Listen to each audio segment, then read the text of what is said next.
So we've finally been given a brand new look at the NNR Rarity Festival in Master Duel, and Konami actually gave us a lot more than we kind of expected. We were just thinking, maybe we'll get the ban list and that's it. But no, they've given us a full look at the loner decks, which are looking as you'd kind of expect, right? We have an Armed Dragon themed one, a Chance themed one, which is okay, a generic level 4 warrior one, which is kind of going back to that GOAT format of Yu-Gi-Oh, right? Exiled Forced, Warrior Lady, Axe Despair, Compulse, Dust Tornado, the old classics with some synchros in there. And finally, the Tangled Hawk Nest, which is kind of a mishmash of Psy-Frame, Iron Chain, and Paleos, which I think people will kind of gravitate towards if they're going to play a loner deck because of how good these Paleos are, but they're missing quite a few of, like, they're playing OC ratios, right? They're playing 2 of each. You wouldn't play 2 of each, you'd play 3 of some of these at least. So that's fine. We also got a look at the rewards, and they've changed how this works. So first of all, we're going to be getting in total from this part of the event 2,300 gems, which is 200 less than Xyz Festival. But, I will say a big but, they have changed as well how the points are given out, because we don't get any difference between winning with a loner deck or with our own deck. And what they've done is they've made it so the points you actually need to get these rewards are way higher, which I think is a way to compensate for the change they made in the last event, given it, assuming they stay the same, where you got 500 points for a win, now you need 20 wins to complete the event in terms of gems, and that's way, way fairer, I think, than 7 wins to complete the event, which is what you needed last event if you took advantage of the change going forward in that event. Of course, then there are the Legacy Pack tickets, which are fine, and we don't know if we're getting any special missions like last time. We should do, right? We should get an exhibition mission that gives us a ton more gems, maybe a special login mission to celebrate the event going on, and that should probably, make it so that the actual gem amount we're going to be getting is closer to the amount we got last time. But so far, just from these standard event rewards, we are 200 down from the Xyz Festival, which I think is negligible. But the big thing, of course, is the brand new ban list. Now, you can actually go into a duel room and make a duel room with the new ban list. And so you can test out for the next week or so what you want to be playing in the event, which is really, really cool. Now, the best way to show off the ban list is, well, at least for the forbidden cards, right, is to go to your deck editor and just go rare, normal, and then choose forbidden, limited, semi-limited. So let's go, first of all, through the banned cards, because there's a lot. And you'll notice a lot of them are the problem cards from the last event, which were dealing burn damage to yourself and to your opponent. Nurse Burn's getting here, which is really, really big. I'm so glad to see this burn completely gone from the event. Now, I say completely, but there's a chance a brand new variant does come out. I've seen some people already try and lab up a self-FTK build that is not as consistent as this one was, but still could be quite useful. But it depends really on what Konami do, because if they do keep it the same as 50 medals for a loss and 500 for a win, given they've changed the point values you need to actually get the point to get the gems, right? You now need 10,000 max. That's going to make actually the incentive for using a FTK deck, if it does exist, a self-FTK deck for losing, way, way, way less than even the big change in the Xyz Festival was, which already was quite a change. And what you'll see is a lot of these cards that are getting banned are all burn cards, like Alsham.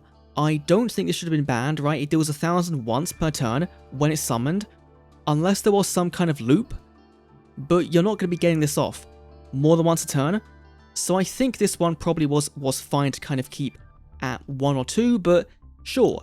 Then we'll go to limited and semi-limited because they will kind of fit together in this part. So they, first of all, in terms of megaliths, they've hit Megalith Bethor and Fool. Now, this change doesn't really kill the deck. They can still play. They can still work fine. Yes, they are a bit less consistent, but they can still be played, which is great. I think that's the big thing here, is that they didn't completely murder decks. They made them less consistent if they were kind of problematic, but they didn't murder any decks that weren't like super toxic burn decks, right? They've also gone and put things like Star Seraph Scepter to 2, and other search cards, Star Reflector as well, is also at 2. Where was the other one? They've put the Match Spectres, right? They've put Bambuku, and they put Yata to 2. Both of these are search cards, and Match Spectres already were a good contender for a top tier NNR deck, and so giving them less consistency is going to be a good way of nerfing them without actually like killing the deck. Now, one deck that could be considered as being killed, but still probably isn't, is Pacifist Phantasm Spiral, because what they've done is they've put your Sea Stealth attack to 1, they've also gone and put, where is it, the Planet Pathfinder to 1 as well, and Fists of the Unrivaled Tenyi, all cards that are used in that deck to really make that deck as oppressive as it is on the rank ladder. And so, without some of these cards at full power, especially these ones being a 1, that's really, really big for making that deck a bit more fair, a bit more balanced in the metagame. Of course, I did just mention True Dracos, they of course have the trap card, and they have, where is it, they have, I've lost it, there it is, True Draco Drive 3rd, which I think people already were running maybe 1 of in general, or 1 or 2 of, so I don't think this is as big of a hit. I mean, the trap card is pretty big of a hit, but I think as well, True Dracos with Metal Foes can be used quite, really nicely. Metal Foes got 0 hits to the core deck, so if you want to play a bit more of a complicated deck, I think Metal Foes might be a good option for you if you want to play some really fun, complicated game states compared to everything else in the metagame, then that might be a good shout to go for.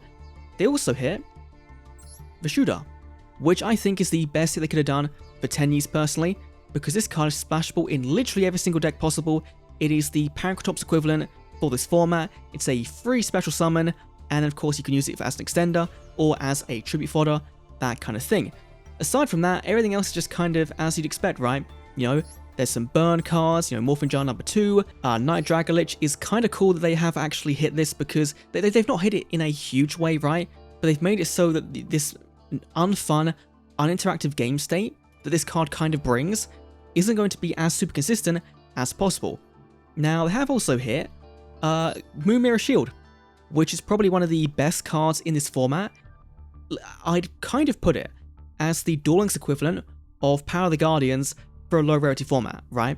Power of the Guardians by itself is not a great card, but in a vacuum, it's really, really good. And this card is kind of similar to that. So I'm personally very glad he did this, even though there are tons of back removal in this format, right? Duster, MST, they're in here. This is still very good to see. Brain Control 2 as well is kind of fine. I don't think that's kind of that bad of an issue, but sure. Memory Crush, oh my god. The Duel Link staple unlock card we have about 10,000 of in the game is limit 1.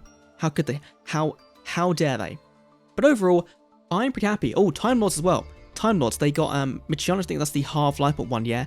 And then Raffion, which is the inflict damage equal to 1 of the attack points, yeah. So those getting hit as well, meaning they're not as consistent, they're not going to be as explosive, which is great. I think overall, the reaction to this ban list is this was way less than people kind of expected when they saw all these archetypes saying they're going to be hit, right? People kind of assumed they would go all in and murder some decks, but they've not really done that. I think the one that did, that has been hit the most is the Phantasm Spiral deck, which I think it did need, but it's still playable. It just has less consistency and doesn't have the big old negate you can sit on. So yeah, I'm pretty happy with this. Of course, people are going to be playing tournaments, right, across the weekend, across the rest of this week to figure out what decks are best. And if you join my Discord down below, I'm sure I'll do a duel room or something over the weekend, and we'll see if we can find out or just try out decks and see if they're any good. I'm sure people will be doing that on YouTube, whatnot. And if you want to see content on that, let me know down below. If you want to see some decks early, if not, you want me to save them for the event to do some live duels, then I'll do that as well. So yeah, thanks for watching. I'll see you all in the next Master video. See you then. Subscribe to the channel for more Master Duel content!